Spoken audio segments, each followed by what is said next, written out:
You know, the strange thing with Prince Harry is he's a lot of hot air, isn't he?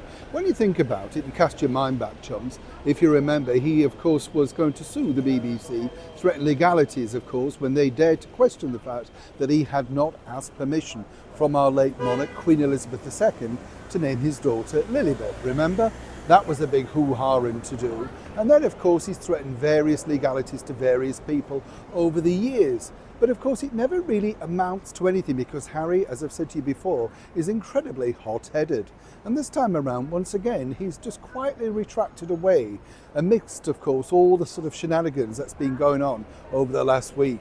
As ever, let me explain. Chums, lovely to see you today. By the way, this is the beautiful Aldwych Theatre here in the very heart of Aldwych in London. Currently showing, of course, the brilliant Tina Turner musical. Sad news, in fact, if you're a Tina Turner fan. So we haven't have a wave, have we? Sad news if you're a Tina Turner fan because it's closing in September after 7 years. I don't know about you, I'm always shocked when shows close because something like this you would have imagined it could have run and run and run. Of course, as we've said before here on the show, it's all about ticket prices and, well, everything's rather expensive, isn't it?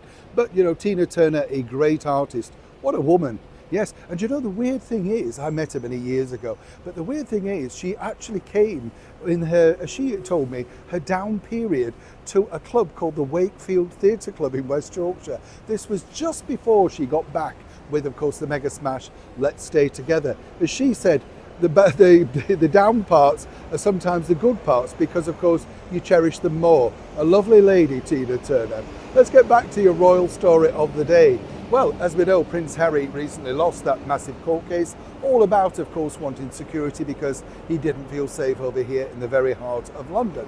And then, if you think about it, you know, he's gone and done many different things, which not just the doorbell thing, which is just ridiculous in itself. I mean, when you break that down, how stupid do you need to be? But again, where this gets fascinating is up until a few months ago, Harry, well, was still battling on this particular narrative.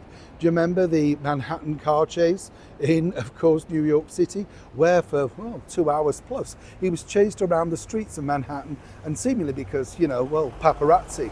Now, as I told you at the time, the NYPD basically said, look, Harry, if you've got footage on your phone, which he visibly claimed he had, well, let's have it, you know, let's see it. But he never got that footage. They never heard from him.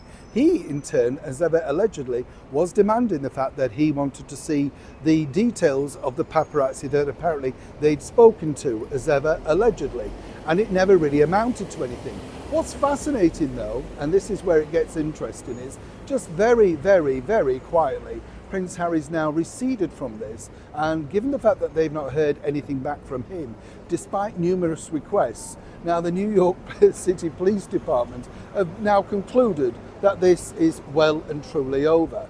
Now, I don't know about you, I thought it was well and truly over at the moment. Even the mayor of New York City at the time, Mayor Adam, got up and virtually sniggered and said, this is impossible, he found it ridiculous. And, you know, one would suggest that they were just looking to try and highlight a situation, which we've seen time and time again.